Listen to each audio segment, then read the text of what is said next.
Maria est ma meilleure amie. Maria et moi avons rejoint le même cours de français il y a environ 1 an. Dès le premier jour, j'ai remarqué son énergie. Elle est entrée avec un grand sourire, un cahier prêt à être rempli, et une excitation contagieuse. Elle a dit au professeur et à toute la classe qu'elle voulait devenir fluide pour pouvoir voyager, regarder des films sans sous-titres et se faire des amis partout dans le monde. Je me souviens avoir pensé « Waouh, cette fille a tellement de détermination. Elle va être géniale dans cette matière. » Et au début, elle l'était. Maria travaillait tellement dur. Elle restait après les cours pour poser des questions, remplissait son cahier de listes de mots et de règles de grammaire et pratiquait même à parler français toute seule devant un miroir. Elle m'a dit un jour « Je me fiche de l'air que je peux avoir. Je veux être confiante quand je parle. » Mais après quelques semaines, j'ai remarqué que Maria n'était plus aussi enthousiaste. Elle ne répondait plus aux questions en classe et semblait plus silencieuse que d'habitude. Je pouvais voir que quelque chose n'allait pas. Un jour après le cours, je l'ai attendue dehors et lui ai demandé « Maria, ça va? Tu n'as pas l'air toi-même ces derniers temps. » Elle a soupiré et m'a dit « Je ne sais pas ce qui m'arrive. J'étudie tellement. Mais quand j'essaie de parler, j'oublie tout. C'est comme si mon cerveau cessait de fonctionner. J'ai l'impression que je ne progresserai jamais. J'étais tellement désolé pour elle. Je lui ai dit « Maria, tu n'es pas seule.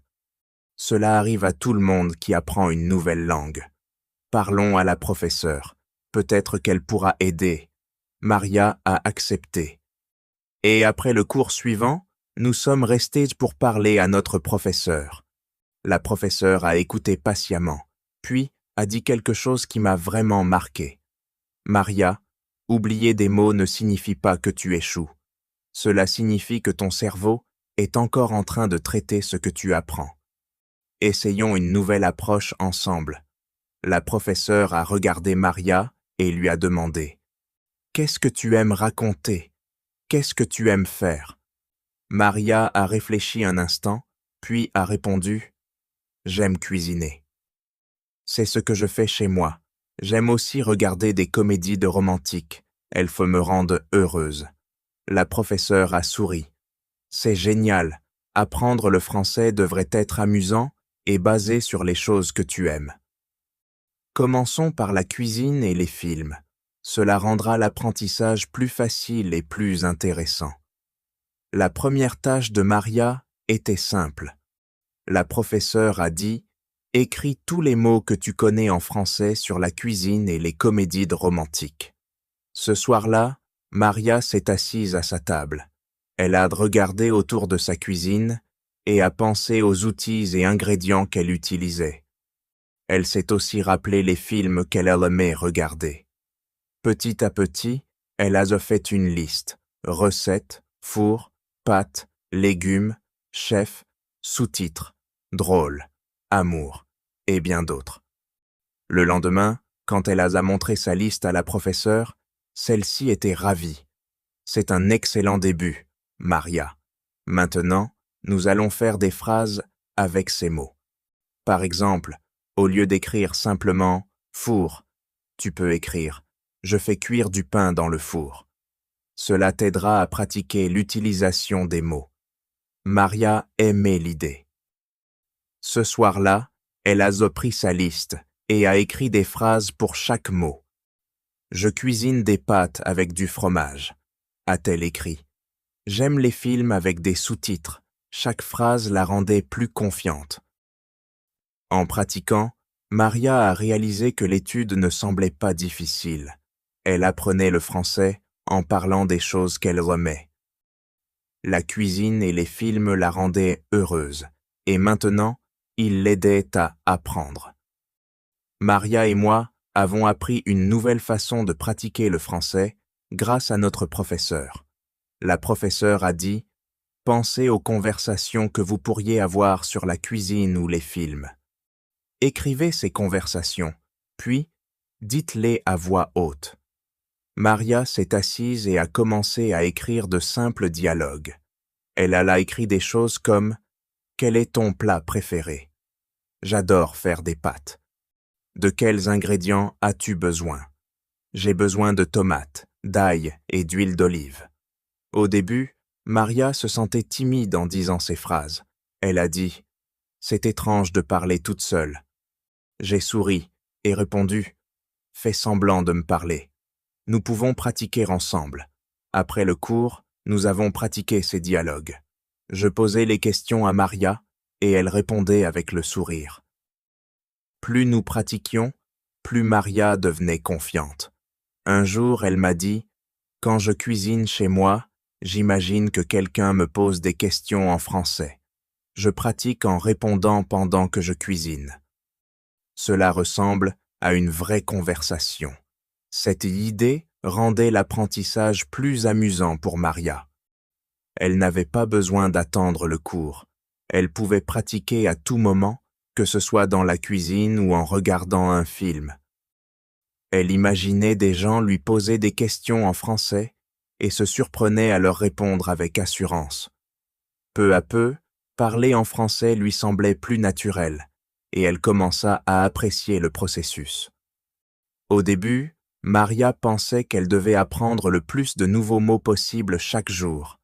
Elle m'a dit « Je vais mémoriser 50 nouveaux mots par jour. Plus je connais de mots, plus vite je deviendrai fluide. » Je l'ai regardée, surprise. « Maria, c'est beaucoup. Es-tu sûre que ce ne sera pas trop ?» ai-je demandé. Elle a ri et répondu « Je dois essayer, je veux apprendre rapidement. » Mais après une semaine, Maria avait l'air fatiguée et frustrée. Elle m'a dit « Je n'arrive pas à me souvenir de la plupart des mots que j'essaie d'apprendre. J'ai l'impression de ne pas être douée pour ça. » J'ai partagé ces inquiétudes avec notre professeur. La professeure a écouté, puis a donné un conseil utile à Maria. La fluidité ne consiste pas à apprendre autant de mots que possible. Il s'agit d'utiliser les mots que tu connais. Commence avec 5 nouveaux mots par jour. Utilise-les dans des phrases. Dis-les à voix haute et révise-les souvent. Cela t'aidera à les mémoriser. Maria a décidé de suivre ce conseil. Elle choisissait 5 mots chaque jour et composait des phrases simples avec eux. Par exemple, si elle apprenait le mot couteau, elle disait « Je coupe les légumes avec un couteau ». Si elle apprenait le mot drôle, elle disait « Ce film est drôle ». Elle répétait les phrases plusieurs fois et les pratiquait tout au long de la journée. Cette nouvelle méthode a fonctionné. Maria a découvert qu'en se concentrant sur moins de mots, elle arrivait à mieux les retenir. Elle se sentait plus confiante en utilisant ces mots dans des conversations et étudier devenait moins stressant. Petit à petit, le vocabulaire de Maria s'est élargi et elle était devenue plus à l'aise pour parler français. Elle a compris qu'apprendre pas à pas était la clé de sa réussite. Un jour, en classe, Maria essayait de parler, mais elle a oublié le mot « pomme ». Elle avait l'air contrariée et frustrée. La professeure l'a remarqué et a dit « Maria, rendons cela amusant. Dessine une pomme dans ton cahier. Écris le mot à côté, puis fais une phrase « Je mange une pomme tous les jours ». Maria a haussé les sourcils et a ri. « Vraiment ? Dessiner des images ?» demanda-t-elle surprise. La professeure hocha la tête. « Oui, essaie. Cela pourrait t'aider à te souvenir. » Maria a décidé d'essayer. Elle a dessiné une simple pomme, écrit le mot pomme à côté, puis ajouté la phrase. Plus tard, elle m'a dit « Cela m'aide vraiment. Quand je pense à un mot, je vois l'image dans ma tête. C'est plus facile à retenir maintenant. » À partir de ce jour, Maria a utilisé cette technique pour tous les nouveaux mots qu'elle apprenait. Si elle apprenait le mot carotte, elle dessinait une petite carotte, écrivait le mot à côté et ajoutait une phrase comme « Je mange des carottes avec mon déjeuner ». Si elle apprenait le mot film, Elle dessinait un petit écran de télévision et écrivait « Je regarde des films le week-end ». Son cahier s'est rapidement rempli de petits dessins et de phrases. Elle aimait étudier de cette manière parce que cela semblait créatif et amusant. C'était devenu son outil préféré pour apprendre le français. Les dessins et les phrases l'aidaient à retenir les mots plus facilement et étudier ne ressemblait plus à une corvée. Maria a réalisé que rendre l'apprentissage visuel faisait une grande différence. Chaque fois qu'elle ouvrait son cahier, elle souriait en regardant les dessins colorés et se sentait fière de ses progrès. Pas à pas, son français s'améliorait et elle s'amusait en chemin. Maria s'est fait une promesse. Je pratiquerai le français tous les jours. Elle m'a dit « Je parle toute seule en français quand je cuisine. Je fais le ménage ou même quand je marche jusqu'au magasin. Parfois, ça semble ridicule, mais ça marche. » Cette pratique quotidienne a aidé Maria à se sentir plus à l'aise pour parler. Elle n'attendait pas que quelqu'un lui parle. Elle créait ses propres occasions d'utiliser la langue. Maria a aussi commencé à regarder des films et des émissions de télévision en français. Au début, elle utilisait des sous-titres pour comprendre les dialogues, mais après quelques semaines, elle s'est lancé le défi de les désactiver. Elle se concentrait sur l'écoute attentive et sur l'apprentissage de mots et de phrases. Elle s'est allée encore plus loin en s'enregistrant en train de parler. Elle décrivait sa journée, parlait de ses plats préférés ou expliquait le résumé d'un film. Ensuite, elle écoutait les enregistrements pour entendre comment elle sonnait. Cela l'a aidée à identifier les aspects qu'elle devait améliorer, comme la prononciation ou la structure des phrases. Un jour, Maria m'a partagé un enregistrement. Dans celui-ci, elle décrivait son film préféré en français. J'ai écouté attentivement et j'ai été impressionné. « Maria, tu as l'air tellement confiante maintenant », lui ai-je dit, vraiment impressionné.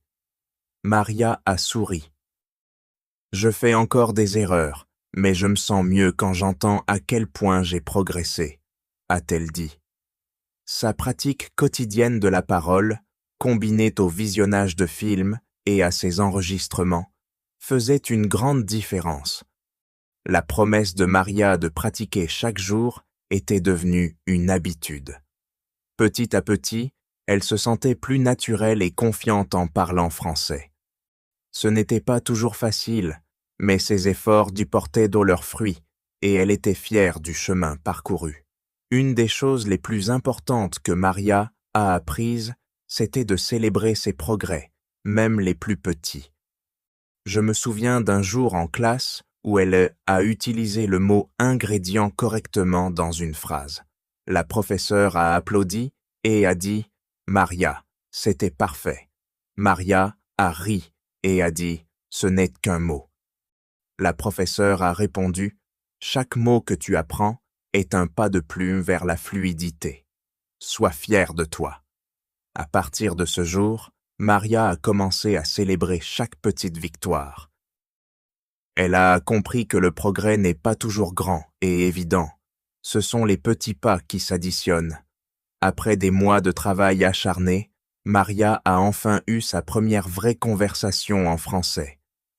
Elle était allée à une fête où les gens parlaient vilain français, et quand quelqu'un lui a demandé « Quel est ton plat préféré ?», elle a pris d'une grande inspiration et a répondu « J'adore faire des pâtes.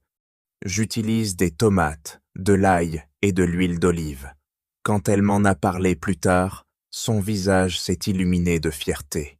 Ils m'ont comprise. J'ai oublié quelques mots, mais je ne me suis pas arrêté. J'ai juste continué à parler. Je l'ai prise dans mes bras et j'ai dit « Maria, tu l'as fait. C'est ça, la fluidité. Ce n'est pas être parfait, mais avoir confiance en soi. » Le parcours de Maria m'a tellement appris sur la patience, la persévérance et la puissance des petits pas. Si vous apprenez une langue, rappelez-vous qu'il est d'aller normal d'oublier des mots et de faire des erreurs. Tout comme Maria, vous pouvez surmonter ces défis avec de la pratique et de la détermination. Et vous, avez-vous déjà ressenti ce que Maria a ressenti?